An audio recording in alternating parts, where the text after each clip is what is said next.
Le webinaire traitera aujourd'hui sur la prospection commerciale en temps de crise et sera animé par Arthur de Conignou, notre expert commercial.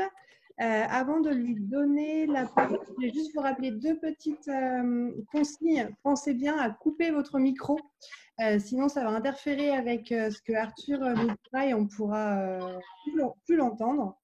Et la deuxième chose que je voulais vous dire, c'est que si vous souhaitez poser des questions, vous avez l'onglet « Converser » en bas de votre écran. Vous pouvez y poser vos questions à l'écrit et Edwige s'occupera de modérer toutes ces questions pendant le temps de questions-réponses. Donc, en gros, Arthur va commencer par 10 à 15 minutes de présentation et ensuite, il y aura 40 minutes pour que vous ayez le temps de poser toutes vos questions. Voilà, bon webinaire à tous et Arthur, je te laisse la parole.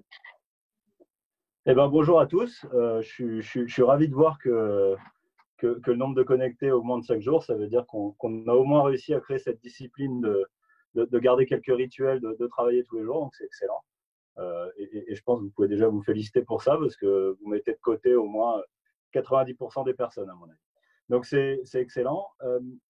Le sujet aujourd'hui, c'est comment prospecter en temps de crise. Je vais essayer de tweaker un petit peu la thématique pour l'amener en fait.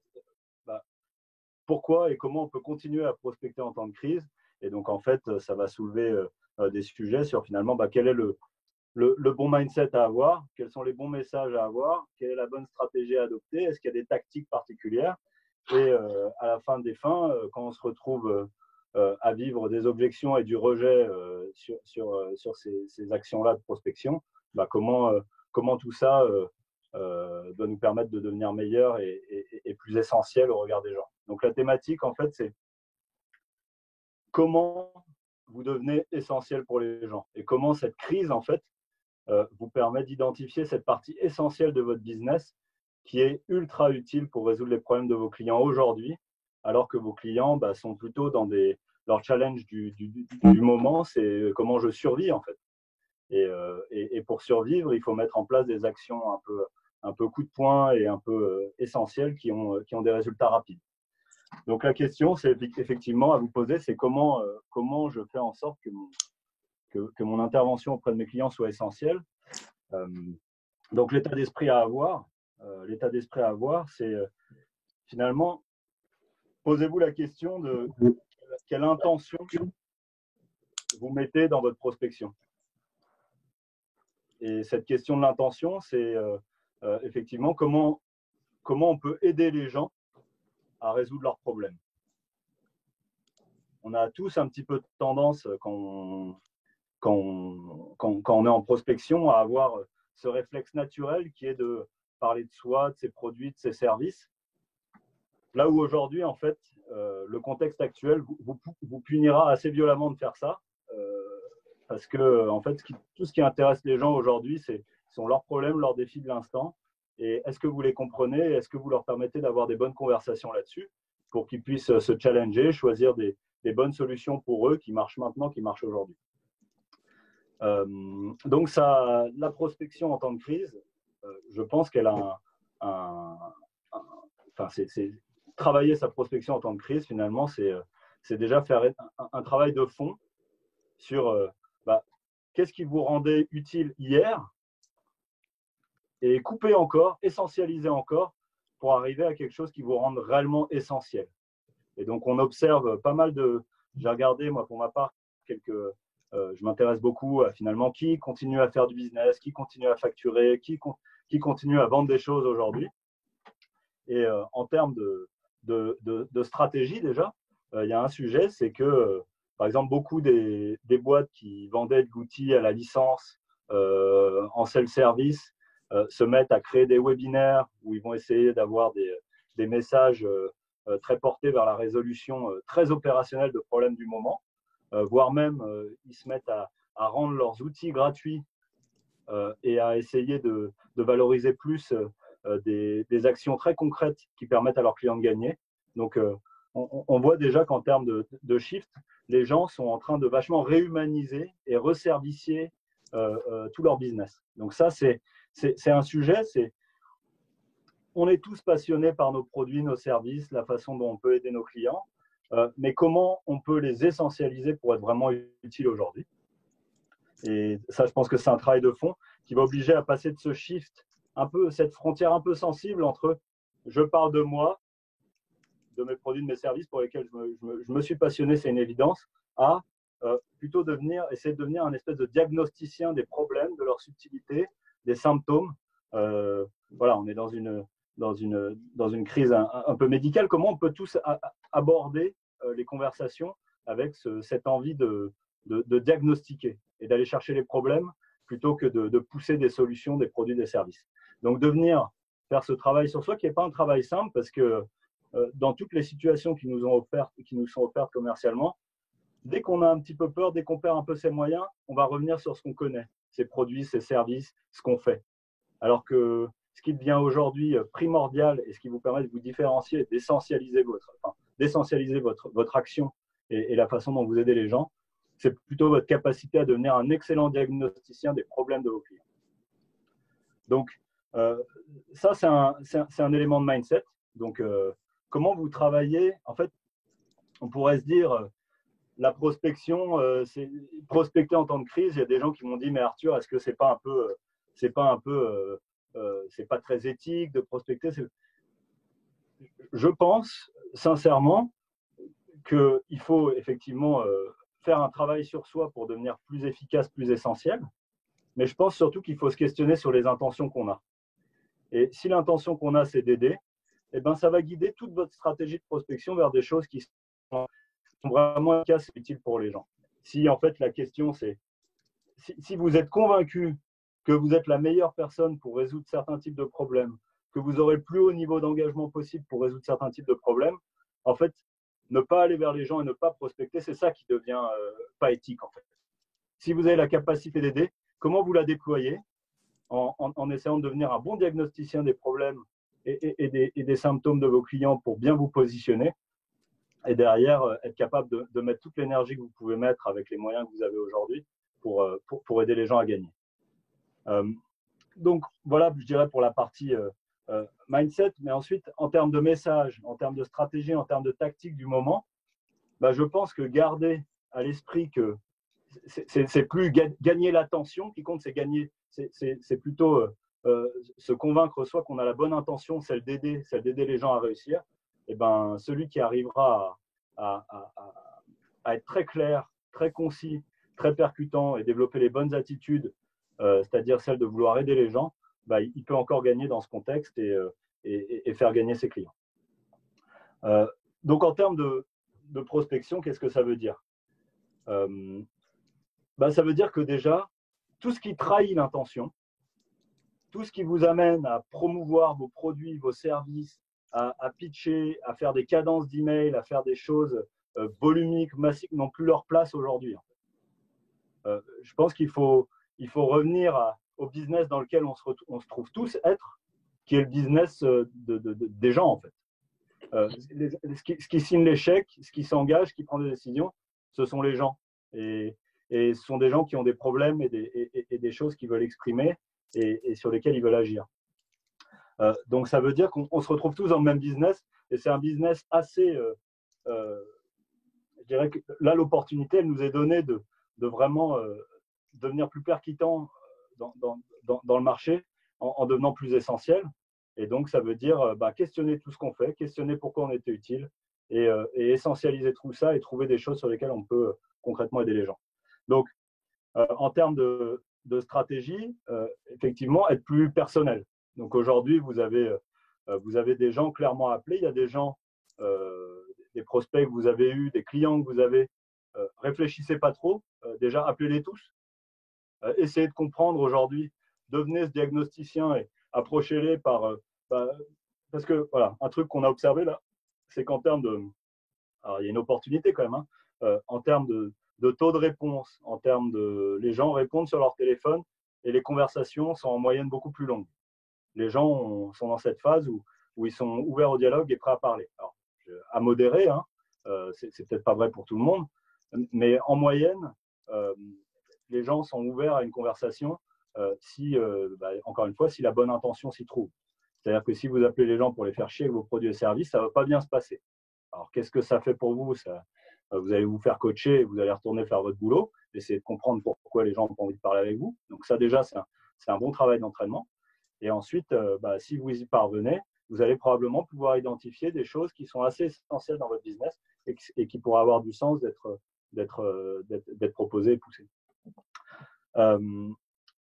Donc, en termes de stratégie, tous les gens qui ne vous ont pas acheté jusqu'à présent, tous les gens qui vous achètent aujourd'hui et que vous devez continuer à livrer, déjà, il y a tous ces gens-là, vous devriez, je pense, passer du temps à essayer de les aider, à trouver des moyens de les aider. Donc, voilà, je dirais ça, c'est le fondement. Ensuite, l'autre stratégie, c'est finalement il y a quelque chose qui est extrêmement puni dans cette crise, c'est les gens qui ne concentrent pas leurs offres et leurs solutions par rapport à la valeur qu'elle peut créer pour les clients. Avoir une approche de vente consultative, qu'on appelle consultative, c'est-à-dire une approche de vente qui n'a pas pour objectif de rencontrer le prospect, le qualifier et lui présenter des trucs, plutôt une approche de vente qui rajoute une étape, qui est cette étape de diagnostic fort, et qu'il est assez difficile de travailler, notamment dans des environnements où les offres sont très commoditisées.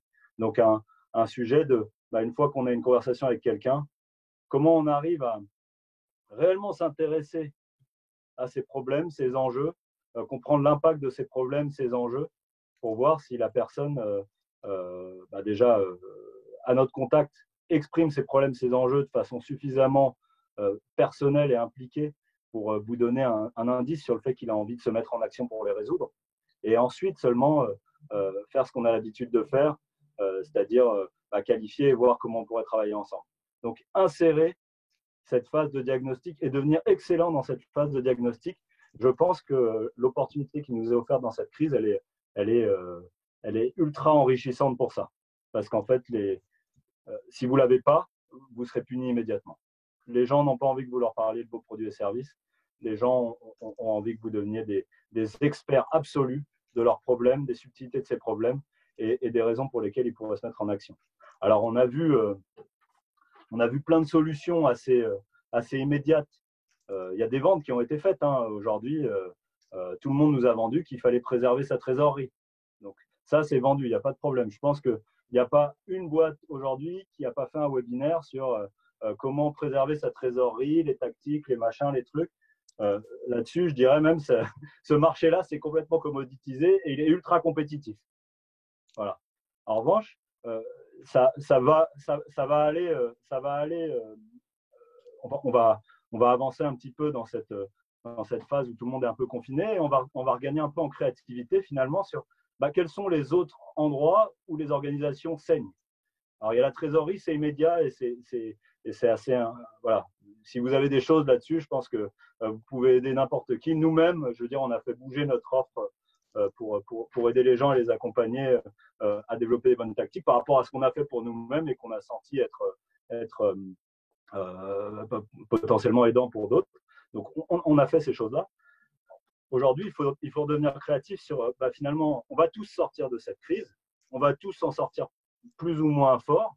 Je pense qu'il faut choisir d'utiliser cette crise comme un moyen de s'entraîner et de devenir meilleur. Ça, je dirais, c'est le fond du truc. Mais ensuite, identifier aussi, dans cette crise, finalement, il y a les ressources, il y a l'argent qui sont un problème, mais il y a aussi tous les talents qu'on garde et qu'est-ce qu'on en fait, comment on les maintient engagés, inspirés dans cette période, qu'est-ce qu'on peut faire pour les aider à devenir meilleurs et sortir plus fort. Comment on fait pour les garder et qu'à la prochaine crise, ils ne partent pas chez Google parce qu'il n'y a plus Google qui paye ses salariés ou à peu près, quoi. Comment on fait pour que l'énergie entrepreneuriale qui était magnifique avant la crise, où tout le monde avait envie de créer son business, de devenir un peu un artisan digitalisé et de faire des choses à sa façon, ne s'épuise pas et qu'il n'y ait pas une espèce de fuite des talents vers les géants et qu'on garde un peu cette volonté entrepreneuriale et cette volonté de construire des choses selon ses propres règles, que la peur actuelle ne prenne pas le pas sur tout ça. Donc, voilà, il y a des choses à faire. Alors, je ne sais pas comment je peux vous aider plus. Peut-être que vous avez des questions peut-être plus spécifiques. Là, j'ai fait un peu une présentation sur je dirais l'état d'esprit, à mon avis, garder cet état d'esprit de conquête parce qu'on a la bonne intention et auprès des personnes, et donc être encore plus précis, être encore plus laser focus sur les personnes qu'on peut aider et pourquoi on peut les aider et comment on peut avoir un impact rapide et immédiat sur ce qu'ils font. Je pense qu'une fois qu'on a fait tout ce boulot-là, on a le droit et on a le devoir et le devoir d'aller vers les gens qu'on pense pouvoir aider. Et ça, je dirais, c'est l'état d'esprit fondateur du truc. Ensuite, il y a plein de façons d'aider les gens. Donc, oubliez vos produits, oubliez vos services, oubliez tout ce que vous avez fait jusqu'à présent. Concentrez-vous sur, finalement, faites une analyse. Quels sont les problèmes, les symptômes et l'impact de ces problèmes et de ces symptômes sur le business de mes clients. Et finalement, maintenant, essayez de trouver les questions qui leur permettent de les faire exprimer et de comprendre leur perception à eux et de voir comment vous arrivez à les engager par des questions et en leur offrant des conversations où eux trouvent leurs réponses. Parce que finalement, aujourd'hui, on est tous un peu, on nous a bien marketé que la trésorerie, c'était le sujet du moment, mais il y en a d'autres. Il y a toutes les personnes qui sont engagées chez vous. Si vous êtes leader d'une boîte, il y a toutes les personnes qui comptent sur vous pour devenir meilleur, devenir plus fort et sortir de tout ça en étant renforcé et prêt à attaquer la reprise en étant leader. Donc, je pense qu'il y a plein de sujets. Il y a plein de sujets. Trouvez le vôtre, travaillez le vôtre, entraînez le vôtre. J'ai des petites recommandations aussi sur les formats. On va tous faire un travail de fond. Moi, j'écris beaucoup en ce moment. Moi-même, je cherche mon essentialité, l'essence de la valeur que je crée pour les gens. Donc, vous allez m'aider aussi à la fin en me disant si vous pensez qu'il y a des sujets sur lesquels je peux être utile. Mais je dirais même au-delà d'utile, des sujets sur lesquels vous pensez que je pourrais être essentiel. Donc, voilà, je dirais le pitch, là, on peut s'arrêter là. Je ne sais pas si ça vous donne de l'énergie, si ça vous aide. Je pense qu'une des premières choses sur lesquelles je peux aider les gens, c'est essayer de leur donner envie de leur donner envie de repartir en conquête et d'aller aider toutes les personnes qu'ils ont envie d'aider. Commencez là. Qui sont les gens dont vous aimez le business et que vous voulez voir le business survivre. Et engagez-vous auprès d'eux. Je pense que vous pouvez avoir des bonnes choses à faire. Voilà. On a quelques questions en effet. D'abord, selon toi, Arthur, est-ce que ça vaut le coup de tout tabler sur la solidarité grand groupe start-up sur le business, ou est-ce qu'il vaut mieux s'appuyer sur les collectivités territoriales qui vont être impactées économiquement avec un décalage d'au moins 1 an? Alors, qu'est-ce qu'on veut dire par là? Je ne comprends pas bien la question. Je crois que ce qu'il veut dire, c'est Alexandre, tu me dis si c'est pas ça, tu peux prendre le micro à cette occasion. Est-ce qu'il vaut mieux faire du business avec les grands groupes, ou est-ce qu'il vaut mieux faire confiance aux collectivités territoriales et travailler avec elles? Ouais, si je peux rajouter, c'est qu'en ce moment, il y a beaucoup d'appels à la solidarité pour organiser la reprise en disant les banques doivent faire un effort, les grands groupes doivent faire un effort. Et en même temps, moi, le contact que j'ai, c'est qu'en septembre, tout le monde va être en difficulté et les collectivités, elles vont être encore en situation de faire du business, surtout qu'en plus, il y a des nouvelles équipes municipales avec des budgets qui ne sont pas engagés. Et je me dis qu'il y a un effort commercial peut-être à faire plus fort dans le rapprochement avec les collectivités que d'aller vers des entreprises privées qui vont avoir du mal à sortir de la trésorerie, quoi. Yes. Alors, moi, je n'ai pas forcément une réponse précise pour toi. En revanche, ce que je vois, c'est que dans ta question, tu as une idée, une bonne idée, tu as une bonne intuition. Pousse-la jusqu'au bout. Fais le boulot. Pose-toi, c'est quoi les problèmes de ces acteurs-là, de ce segment-là spécifique, Ouais. et va au bout de l'exercice. Et filme-toi en train d'essayer de les appeler. Essaie de voir ce que ça pourrait donner en termes d'énergie, en termes de conviction, en termes de niveau de confiance, que tu es une bonne solution pour eux. Ouais, okay. Et ce travail-là, je pense c'est presque un processus créatif, je dirais. Je n'ai pas forcément des réponses concrètes à vous donner. Je peux vous parler de ce que nous, on fait, nos stratégies, ce qui marche pas. Mais je ne pense pas que ce soit le plus intéressant. C'est si tu as une bonne idée, comment tu peux être essentiel pour eux. Ok, je comprends bien. Justement, et travaille finalement, c'est quoi les problèmes qu'ils rencontrent? C'est quoi les urgences qu'ils rencontrent? Est-ce qu'il y a des urgences qu'ils n'arrivent même pas à percevoir parce que en fait, les messages environnement, la masse environnante, elle est en train de dire à tout le monde de plus payer personne, d'être en contraction plutôt qu'en expansion. Donc, comment aider les gens en fait, comment tu t'aides toi déjà à construire un niveau de confiance suffisant pour aller approcher ce segment que tu as identifié et sur lequel tu te dis, il y a un truc à faire et j'ai envie de le faire. Bien compris. En fait, l'opportunité de cette crise, c'est vraiment ça. C'est cut de bullshit, quoi. C'est pourquoi tu es utile, pourquoi tu es essentiel. Pose-toi ces questions. Travaille tes fondamentaux, les raisons pour lesquelles les gens t'achètent et non pas tes produits et services. À la limite, le travail qu'il y a à faire sur les produits et services, c'est plutôt augmenter l'inventaire par rapport à tous les problèmes qu'on peut rencontrer et tous les sujets qu'on peut rencontrer. On voit énormément de gens qui se remettent en question finalement sur ce mix produits-services.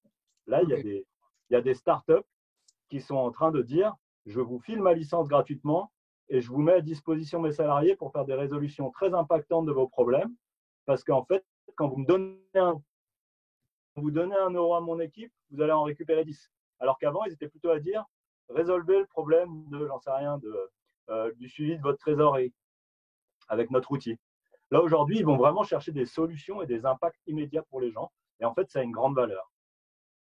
Et ce qui a une grande valeur aujourd'hui peut marcher. Et la bonne façon de montrer qu'on peut avoir la valeur pour quelqu'un, je pense, c'est déjà s'entraîner à ce qu'il puisse le percevoir. Alors Donc, justement, pardon.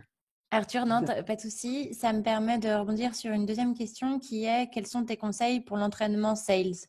Donc, tu viens d'aborder quelques points, mais je crois que c'est une grosse question des startups. Vous devez tous pratiquer une discipline sportive et vous savez tous que les matchs que vous gagnez les pas quand vous jouez le match, vous les gagnez quand vous vous entraînez. Et donc, en fait, je pense qu'en termes d'entraînement, cette crise-là nous offre une opportunité, c'est du temps pour le faire plus. Et en fait, insérer ces disciplines d'entraînement dans nos quotidiens, c'est quelque chose de fort. Donc, il y a des exercices à faire. Je dirais par rapport au sujet du jour qui est en fait comment je développe la bonne intention, c'est-à-dire celle d'aider, ce qui est au cœur de la vente. Vendre, c'est donner des raisons aux gens de se mettre en mouvement avec vous parce qu'ils pensent que vous pouvez les aider à résoudre des problèmes qui leur coûtent. Donc, ça veut dire il y a plein de travail à faire. Alors nous, on a développé une série d'exercices qui permettent de poser les idées. Mais ensuite, il faut être capable de poser les idées avec le bon état d'esprit. Et ensuite, il faut être capable de déployer les comportements. Parce que c'est comme quand vous faites écraser le pied dans le métro. La première fois, vous dites rien. La deuxième fois, vous savez comment réagir de façon… Ou la première fois, vous vous énervez. La deuxième fois, vous savez comment réagir de façon diplomatique et gagner, quoi. Comment on peut gagner dans chaque situation? Il faut se préparer à la situation, la répéter, s'entraîner. Et je pense que l'opportunité qui nous est offerte aujourd'hui, c'est de tous devenir meilleurs en vidéo.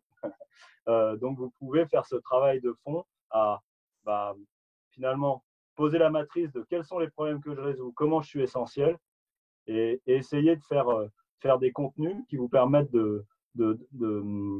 d'avoir un impact quand vous parlez aux gens. Un bon premier impact sur les gens. Quand vous allez prospecter, les gens vous demandent qu'est-ce que vous faites, pourquoi vous êtes utile, pourquoi vous êtes essentiel. Est-ce que vous avez une vidéo que vous travaillez tous les jours, que vous refaites tous les jours et qui vous permet de vous vendre à vous-même que vous avez le bon niveau de confiance pour aider les gens. Ça, je pense, c'est un format, c'est ultra simple à faire. C'est écrivez quels sont les problèmes de vos clients, quels sont les symptômes. Si je prends une analogie un peu… moi, je l'ai sorti d'un livre, cette analogie, donc si elle est radicale, ce n'est pas de ma faute. En fait, les gens sont souvent assez… comment dire, ils n'ont pas de problème à exprimer les symptômes qu'ils ont. Moi, il y a des gens qui viennent vous voir, qui vous diront j'ai mal à la tête. Votre travail de diagnosticien, c'est pas lui dire tiens, voilà un Doliprane, démerde-toi. Votre travail de diagnosticien, c'est de devenir un vrai médecin et de lui dire t'as mal à la tête, viens, on prend rendez-vous et viens, on va essayer de comprendre. En fait, est-ce que c'est un mal de tête sur lequel je te file un Doliprane ou est-ce qu'on va creuser un peu le sujet et comprendre qu'en fait, t'as pas juste un mal de crâne, t'as une tumeur au cerveau ou whatever. Et ensuite, comprendre les causes qui ont amené à ce problème. Tu as eu un mauvais mode de vie ou des choses comme ça. Donc, comment on essaie de se créer cette matrice finalement de quels sont les symptômes par lesquels les gens nous abordent le plus souvent, comment de ces symptômes on les questionne pour essayer d'identifier les vrais problèmes sous-jacents et comprendre ensuite en quantifiant l'impact de ces problèmes sur les gens et donc finalement la cause, et donc ce qu'il faut éradiquer. Voilà. Essayer de formuler tout ça. Et donc ça, ce travail-là, je pense qu'il faut être capable de l'écrire et être capable de se présenter et de construire sa confiance sur le fait qu'en fait, vous n'êtes pas utile parce que vous vendez un SaaS, parce que vous vendez un produit, parce que vous faites du bien-être entente. Vous êtes utile parce que vous résolvez certains types de problèmes mieux que personne, et que si quelqu'un veut vous bouger en termes d'engagement dans la résolution de ces problèmes, il peut se lever tôt, quoi. Parce qu'en fait, vous faites un boulot de fond sur la compréhension des problèmes de vos clients. Vous savez exactement comment agir de façon chirurgicale sur ça.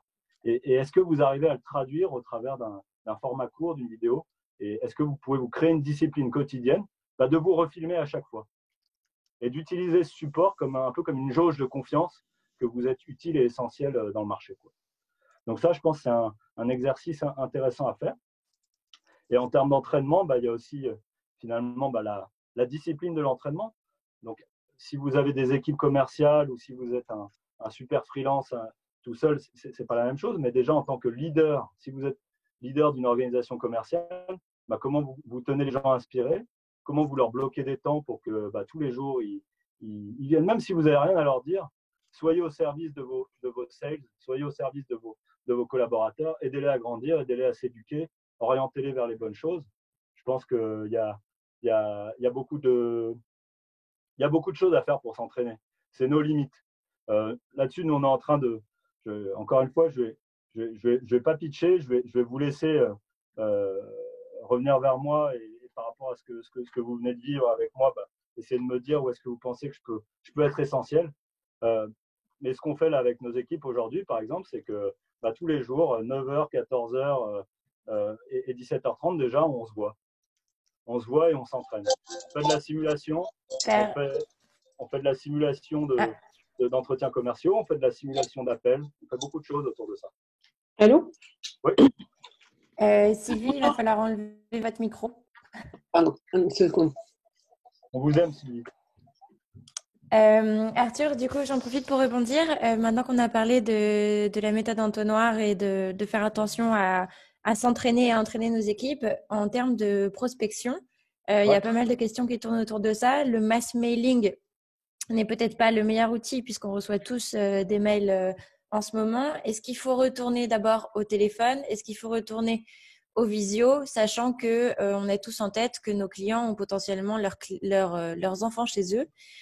Comment est-ce que toi, tu envisages ça aujourd'hui?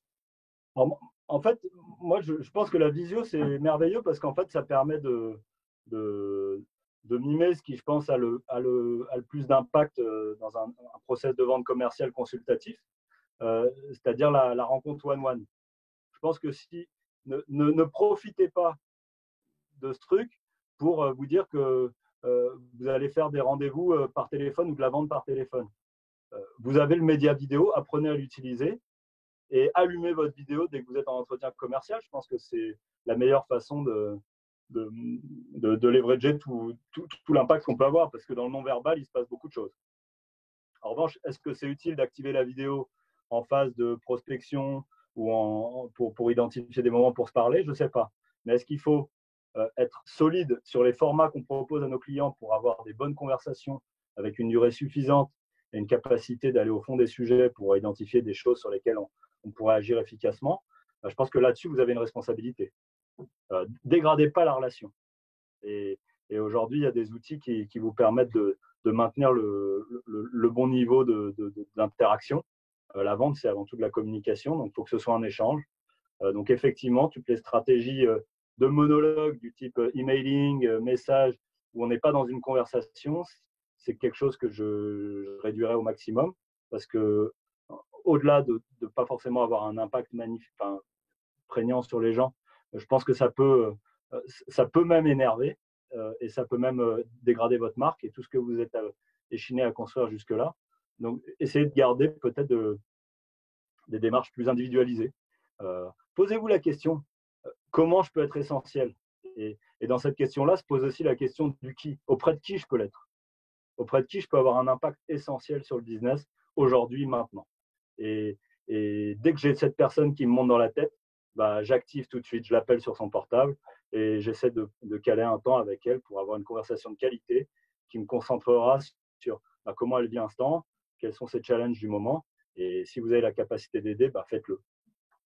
Et comment, dans cette prise de contact, donc one-one et potentiellement en vidéo, comment est-ce que tu fais pour envoyer la bonne accroche, même si évidemment c'est dans l'idée d'être essentiel pour la personne et son business. Si cette personne est en pleine gestion de crise, comment est-ce que tu fais pour accrocher son attention avant même d'avoir le premier call? Déjà, je pense qu'il y a un truc, c'est qu'il ne faut pas sous-estimer. Je pense qu'il y a une expertise qu'on doit tous développer aujourd'hui. C'est l'empathie qu'on peut avoir autour des sujets de la crise. Alors, je dirais que les informations courantes nous informent assez bien de l'impact sociétal, de l'impact sur…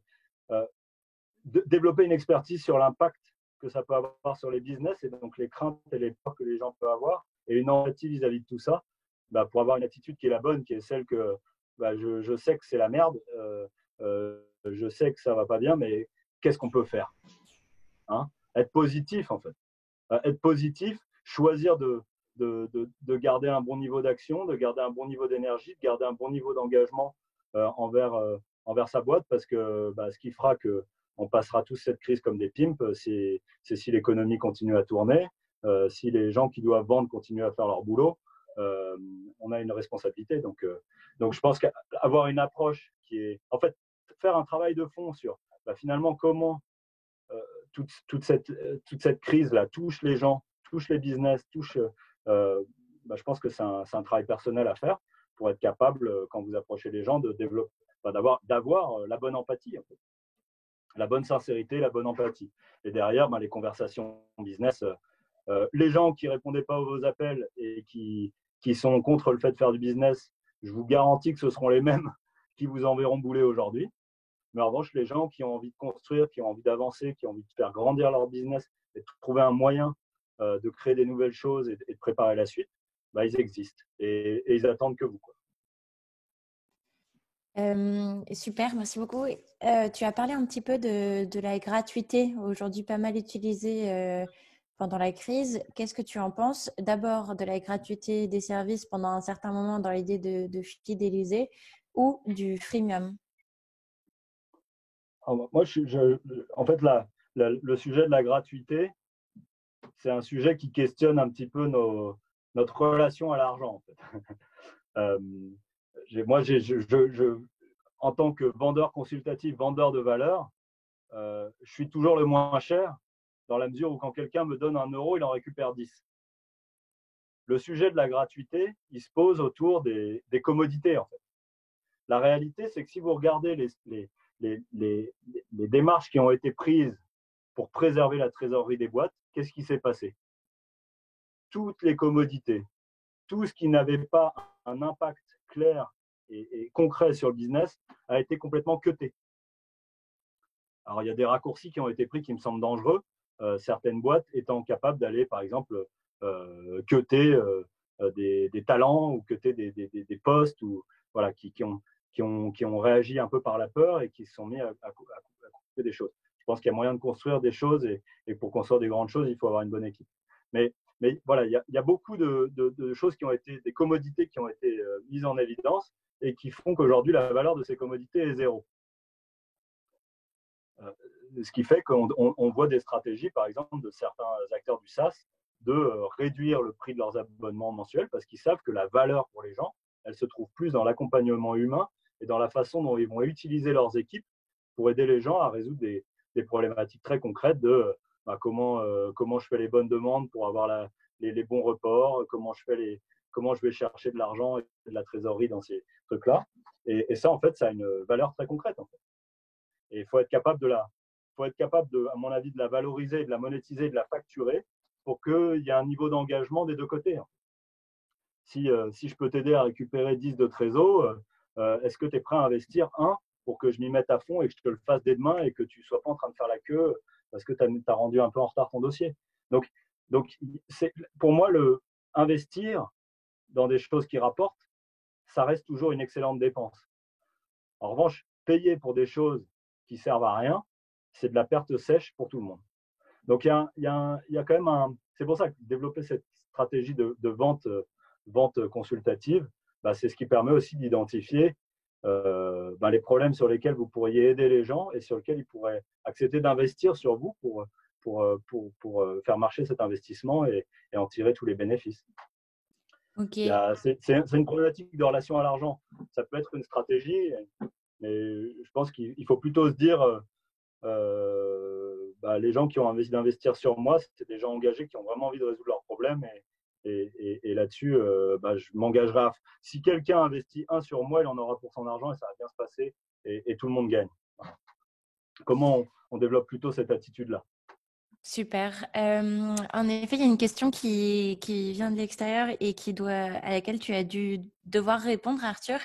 C'est les prospects n'ont jamais été autant disponibles, en effet, donc il faut les embarquer avec les sponsors, les prescripteurs. Mais comment est-ce qu'on fait pour lever les indisponibilités des collègues des métiers et des décideurs pour gagner l'opportunité? Alors, je pense que c'est une conversation en soi à avoir avec la personne en question. C'est comment déjà il perçoit le fait que c'est. On sait tous finalement, c'est plutôt le rôle du leader d'une organisation de savoir comment il va pouvoir faire contribuer les gens chez lui. Je dirais qu'il y a un truc qui me semble assez important dans cette crise, c'est que cette crise-là, elle permet aussi d'identifier qui sont les gens les plus engagés de votre boîte. Et je pense que toutes les personnes qui ont envie de faire avancer les choses, elles ont l'opportunité de se révéler. Et donc, si vous avez des offres qui doivent impliquer toute l'organisation, peut-être que vous n'avez pas impliqué toute l'organisation aujourd'hui parce que les gens vont se trouver des excuses. Mais en tout cas, les gens qui s'impliqueront dans les initiatives que vous proposez, je pense que ça en va en dire long sur leur engagement envers l'entreprise pour laquelle ils travaillent. Et donc, je pense que c'est une réponse super intéressante pour le dirigeant de savoir qui sont ces personnes-là, de les identifier, de les valoriser et de s'appuyer sur eux pour faire un relais à son leadership. Super. Pour revenir sur la partie comment est-ce que tu gardes contact avec tes clients et comment tu continues de discuter avec eux et de construire la relation, on a quelques-uns des internautes qui soulignent le fait que pour eux, la visio n'est pas la meilleure des solutions, même pour le diagnostic, et qui sont obligés d'utiliser le mailing. Dans ce cadre, pour toi, est-ce qu'il faut se concentrer effectivement sur un moins gros volume de prospects et faire plus personnalisé, ou est-ce qu'il faut rester sur un gros volume de prospects et avoir une stratégie mailing différente dans le contenu et dans le nombre de mails? Moi, encore une fois, je réponds pour moi, je n'ai pas forcément de réponse précise pour ça. Je vous dis, moi, mon sentiment, c'est que là où je suis confiant d'aller aider les gens, c'est là où j'ai fait un vrai travail de fond pour être sûr de pouvoir être percutant et de pouvoir réellement les aider à relever leurs défis. Et donc, je pense que ce travail-là, un vrai travail, le médium visio, vidéo et les interactions individuelles restent quand même un bon moyen de sécuriser des collaborations. Après, effectivement, il faut tout faire, il faut tout utiliser. Mais questionnez-vous à chaque fois, est-ce qu'avec mes emails, j'aide les gens ou est-ce que je leur sature leur boîte? Et est-ce que c'est le bon moment pour des boîtes qui sont dans la survie de se retrouver saturées de boîtes, de demandes, de cadences d'email? Voilà, je ne sais pas, je n'ai pas forcément la réponse, mais moi, la question, la façon dont je me la pose, c'est comment je peux aider les gens et donc quel travail je fournis pour faire des interactions les plus qualitatives possibles et les plus efficaces possibles. Oui. Ne pas me mettre des problèmes aux gens, en fait, ne pas leur rajouter des problèmes. Super, effectivement, on reçoit pas mal de questions aussi sur justement comment est-ce qu'on partage avec bienveillance qu'on est encore disponible et qu'on veut continuer de construire la relation avec les clients. Beaucoup d'entreprises ont pris le pari de faire des lettres ouvertes ou d'écrire sur LinkedIn. Qu'est-ce que tu en penses? C'est magnifique. Vous investissez du temps, vous investissez de l'énergie, vous voulez faire savoir que vous êtes disponible et ouvert. Je pense que c'est une bonne attitude. De toute façon, tout travail qui est un travail de fond, en fait, pour écrire une lettre, je pense qu'il faut faire un vrai travail pour devenir meilleur, pour que ce qui sort et ce que vous allez envoyer, ça puisse aider les gens. Donc, je pense que dans la démarche, c'est excellent. Derrière, la lettre qu'on envoie, elle peut être perdue. Donc, je pense qu'il faut aussi lui donner vie. Et filmez-vous en train d'envoyer cette lettre, filmez-vous avec le message de cette lettre, rajoutez de la vie et de l'intention autour de ce que vous écrivez. Et puis, parce que vous avez le temps de le faire, et parce que si vous sortez d'ici avec la capacité de vendre en vidéo, vous n'aurez plus jamais à vous déplacer chez vos clients. Et on gagnera du fuel, on gagnera de l'essence. Bref, je vous embête. Mais voilà, je pense qu'il faut utiliser, aujourd'hui, on a la capacité de s'entraîner à écrire ce qu'on a envie de dire, à le jouer, à s'observer, à devenir meilleur. Et tout est enregistré à chaque instant, donc en plus on pourra y revenir. C'est une opportunité unique dans la vie des boîtes et on va sortir de tout ça et ça ne se représentera pas avant une trentaine d'années. Donc saisissez l'opportunité de vous challenger sur tous les supports et sur toutes vos capacités à interagir. Nous, on avait une cliente qui était sourde et qui faisait du call calling parce qu'elle utilisait une app qui permettait de faire du live transcript. Mais en revanche, cette personne-là, quand elle vous envoyait un email, je peux vous dire que vous sentiez qu'elle avait vraiment envie de vous voir et vraiment envie de vous aider. Et elle avait fait un tel travail pour utiliser ses mots et transpirer son attitude et sa bienveillance dans ce qu'elle écrivait, que c'était terrible. Et ça en faisait une espèce de légende vivante de la prospection par email. En fait, comment on devient tous ces gens-là un peu plus solides sur ce qu'on fait, plus solides sur nos fondamentaux, plus solides sur ce qu'on communique, la façon dont on le communique et l'intention qu'on met dans les choses. Ah, c'est un très bel exemple. Merci de nous l'avoir partagé. Justement sur le contenu même des calls en deux volets. D'abord l'amorce, mais aussi le fil conducteur. Comment est-ce que tu peux désamorcer la bombe en te présentant quand ce sont de nouveaux clients? Et est-ce que tu parles plutôt de la relation que vous allez avoir maintenant? Comment tu vas pouvoir les aider maintenant en contexte de crise? Ou est-ce que tu leur parles d'une situation idéale post-coronavirus? D'accord. En fait, il faut aider maintenant pour préparer le futur. Donc, en fait, vous avez toujours, quand vous appelez quelqu'un, un bon client, c'est un client qu'on garde pour la vie, qu'on accompagne, qui a du sens à vous mettre dans son BP et à garder la ligne le plus longtemps possible parce que à chaque instant, il sait qu'investir sur vous, c'est gagner. Donc, aujourd'hui, je dirais qu'il y a des sujets un peu critiques sur lesquels vous pouvez rentrer et gagner la confiance des gens, mais préparez quand même l'idée que derrière, vous pouvez être un excellent contributeur à leur business dans la durée. Donc, pensez l'accompagnement global, l'avant, le maintenant, comment j'aide maintenant sincèrement et en faisant vraiment du bien à l'organisation, et comment demain, je pourrais les challenger par des approches créatives qui leur permettent de se relancer plus vite, plus fort. Et voilà. Donc, je ne sais pas si je réponds à la question. Si, je crois que si. On a pas mal de demandes pour que tu nous partages, si c'est possible de ton côté, une success story de tes équipes depuis le début de la crise. Moi, je pense qu'il nous reste combien de temps là? Il nous reste 17 minutes. 17 minutes, on est large. Donc, moi, ce que je vous propose pour ceux que ça intéresse, c'est nous, on est en train effectivement aussi d'essayer de bien comprendre comment on est essentiel dans la vie de nos clients et comment on les aide. Et surtout, on est en train d'incarner tout ce que j'essaie de vous transmettre. C'est-à-dire qu'on fait un énorme travail sur nos fondamentaux. On a fait beaucoup de recrutement avant la crise. Donc, on a des gens qu'on est en train de faire monter en vitesse et en compétences. Et on essaie de voir si tout ce qu'on est en train de se dire, c'est-à-dire bosser les fondamentaux, écrire, travailler, se filmer, utiliser tout ça, se créer un réceptacle qui matérialise tous les entraînements qu'on peut faire pour monter en compétences et voir la différence entre l'avant et l'après, faire des plateformes qui soient vraiment transformatives pour voir comment une personne qui ne savait pas du tout vendre devient capable de le faire, être capable d'avoir un impact dans le marché puis derrière devient capable d'inspirer et d'emmener des équipes avec lui. Donc nous, on crée des formats autour de ça, on est en train de digitaliser, on fait quelque part un programme là-dessus pour la montée en charge, qui est inspiré en fait des accompagnements physiques et présentiels qu'on a fait avec nos top commerciaux et qui ont porté leurs fruits. Donc on essaie de matérialiser tout ça, d'en comprendre l'essence et ensuite de faire les exercices aux gens sous la contrainte de la distance et tout ça. Donc voilà, on a des succès, on a trouvé des moyens d'accompagner des gens sur des choses qu'on ne faisait pas avant.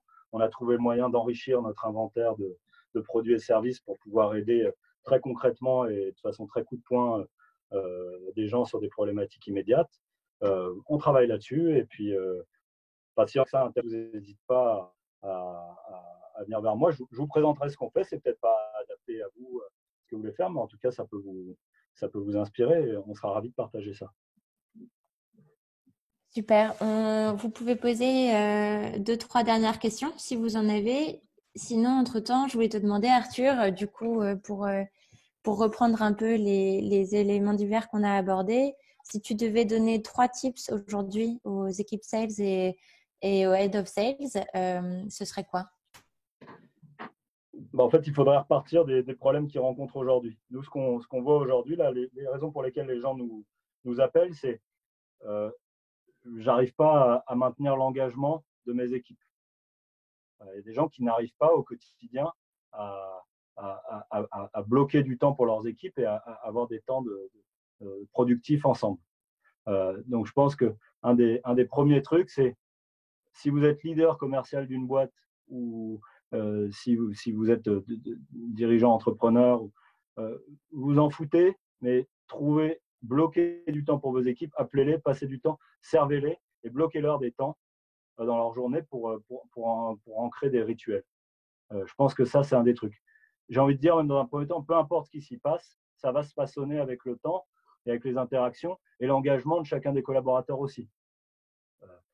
Trouver un moyen de mettre les gens en mouvement autour de la façon dont ils s'éduquent, la façon dont ils perçoivent leur utilité et leur essentialité dans le business aujourd'hui et animer des choses autour de ça.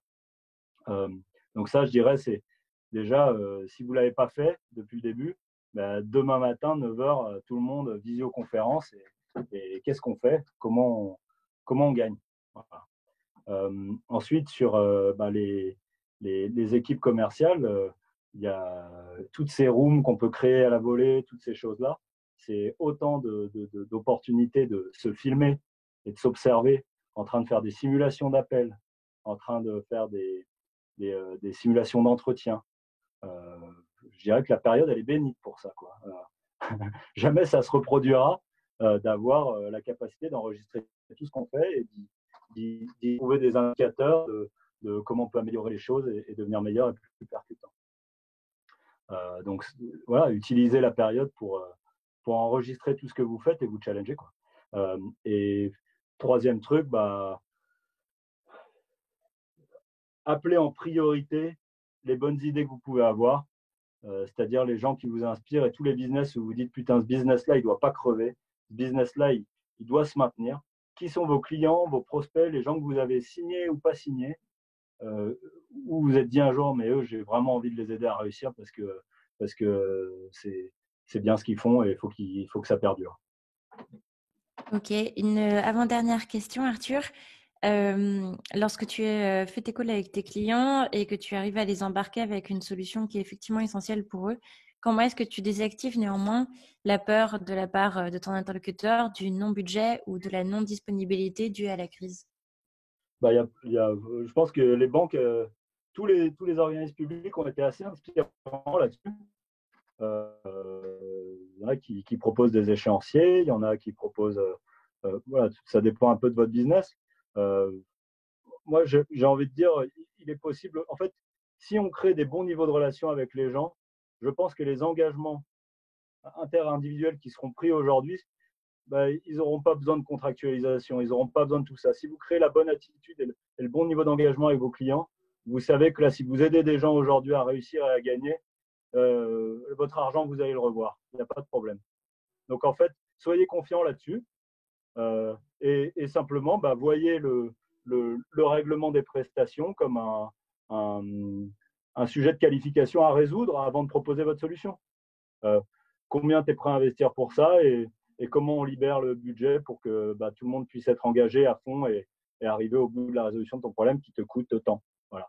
Mettez en face du prix de vos prestations le coût du problème, démarche consultative, et il n'y a pas de problème. Les gens que vous aiderez aujourd'hui, ils s'en souviendront. De toute façon, vous ne pourrez pas aider des gens qui n'ont pas envie de s'inscrire dans la durée avec vous. S'ils ne le font pas aujourd'hui, ils ne le feront jamais. Un dernier point, Arthur, par rapport à la confiance dont on parlait tout à l'heure en cold calling. Tu répondais que c'était important de montrer l'essentialité de ce que tu as proposé et surtout de comprendre de façon entonnoir quels sont les problèmes et comment tu peux y répondre de tes clients. Concrètement, comme aujourd'hui, toutes les entreprises font des démarches, comment est-ce que tu fais pour gagner en fait la confiance de ton client et qu'il comprenne que tu veux avant tout l'aider, même si ta proposition est essentielle, avant même que tu puisses l'exprimer? Comment est-ce que tu fais pour qu'il te fasse confiance? Comme je disais au début, je ne sais pas si ça peut paraître un peu ésotérique ce que je vais vous dire, mais cette crise-là, en fait, c'est un truc qui va challenger très fortement votre sincérité. Parce qu'en fait, les gens ne sont pas bêtes. Et si votre démarche, elle est sincère, elle est bien intentionnée, et que vous avez fait un vrai boulot de fond pour être capable d'être impactant, les choses se passent extrêmement bien. Si à un moment, dans votre approche, dans votre attitude, ce qui à l'époque se traduisait par les gens ne vont pas vous acheter, aujourd'hui, ça se traduira par mec, laisse-moi tranquille. En fait, les réactions seront beaucoup plus violentes à des manques de sincérité, et donc ça vous oblige à devenir vraiment fort et percutant, et donc à faire ce travail de fond. Et les objections, en fait, les objections, ça n'existe pas. En fait. Les objections, ça n'existe pas. Il n'y a que des opportunités d'avancer. Les gens ont envie de faire des choses, et si vous avez la bonne intention, la bonne approche, il n'y a pas de raison que ça bloque. Questionnez votre intention. Questionnez votre intention à chaque instant et comment vous pouvez être essentiel, sachant qu'aujourd'hui, les sujets qui seront priorisés, ce sont des sujets, les défis de vos clients, c'est plus comment j'augmente de temps, c'est comment je survis. En fait. Et dans ce contexte-là, quels sont tous les problèmes sous-jacents liés au fait que la survie, ça veut dire déjà se mettre à l'abri, mais ça veut dire aussi ne pas perdre ce qu'on a déjà, et ça veut dire aussi être prêt à être fort et solide pour capturer les opportunités quand elles nous reviendront dans la face de façon ultra enthousiaste. Et quand tout le monde redeviendra super enthousiaste, il faudra être là il faudra être capable de se différencier. Donc, la sincérité dans l'approche, je pense que c'est une bonne clé. C'est quand vous regardez les vidéos de vous-même, est-ce que vous vous vendez l'idée que c'est la personne que vous avez envie d'être? Merci beaucoup, Arthur. Je pense que tu as beaucoup aidé nos startups. Comme tu le dis, c'est une période particulière. C'est un peu la tombée des masques pendant les crises dont parlait Hannah Arendt. Et comme toi, on croit, nous, que ça peut créer des choses très vertueuses et surtout aider chacun sa vraie raison d'être humaine et économique. Donc, merci pour ce webinaire plein d'espoir et de bons tips pour nos startups. On est très heureux de t'avoir accueilli et je crois que les startups aussi, tu reçois beaucoup de merci sur la partie conversée. Restez chaud, entraînez-vous, simulez, enregistrez-vous. Comme des sportifs de haut niveau, c'est l'opportunité en fait. Vous avez voulu entreprendre, mettez-vous dans le game pour de vrai. Et entraînez-vous. Il n'y a que ça à faire. Le reste, vous voyez bien que c'était inutile. Ah, attends. J'ai une personne qui me demande, dernière question, Ronan Carnet. Tu voulais ajouter quelque chose, Ronan? Oui, alors je vais te prendre le micro. Déjà, merci beaucoup pour toutes les infos. J'avais juste une question. Par certaines sociétés, en fait, mettant en avant peut-être leur service pour répondre à un besoin ou alors peut-être aider certaines autres sociétés, en fait, pendant cette période de confinement et de ralentissement de l'activité. Est-ce que ça t'est bien vu ou alors c'est peut-être un petit peu too much d'y aller d'un post sur LinkedIn, quoi? Est-ce que tu achètes, toi? Est-ce que j'achète? En fait, c'est délicat dans le sens où moi, j'ai pas de besoin en fait de soutien via la société par d'autres boîtes. Mais je peux me dire que potentiellement, je me mets à la place d'un B2B en fait qui est dans une situation. Parce que pour être transparent, en fait, nous, nos clients sont les agences immobilières. Donc là, Ouais. et puis le public a ralenti l'activité sur pas mal de choses. Peut-être, Renan, sur le cas très particulier de ton business, ce sera plus cohérent de te mettre en relation directement avec Arthur suite au webinar. Qu'est-ce que tu en Ouais, penses? c'est vrai. Voilà. Ouais. Mais tout ce que les gens écrivent, pour moi, je le vois comme un bon entraînement. Mais ce qui aura de l'impact, à mon avis, c'est plutôt votre capacité à aller parler aux gens que vous pensez sincèrement pouvoir aider. Et là, avoir une démarche beaucoup plus engagée et voilà, et qui transpire votre sincérité. Donc, écrire, c'est sûr, il faut écrire le script, mais derrière, il faut le jouer et se vendre et utiliser tout ça pour se vendre à soi-même que vraiment, il faut qu'on se mette en mouvement pour aider les gens parce qu'on est une bonne personne et qu'on a des bonnes intentions. On vous a mis un lien dans la conversation pour que vous remplissiez un Typeform si vous souhaitez être mis en relation avec Arthur à la suite du webinar. Donc, n'hésitez pas à le remplir, comme ça, on lui transférera les personnes qui souhaitent le recontacter. Voilà. On Donc, vous a donc à ce stade, voilà, pas de pitch, rien à ajouter. Ce qui m'aiderait beaucoup de votre part, c'est qu'est-ce qui vous a touché dans cet échange, cet échange unilatéral. Donc là, il me faut, voilà, j'ai envie de rétablir la communication. Donc, comment ça vous touche? Est-ce que vous voyez des choses sur lesquelles vous pensez qu'on peut être utile? Et si c'est le cas, voilà, on est vraiment disponible pour essayer de construire des trucs intelligents et utiles. Voilà.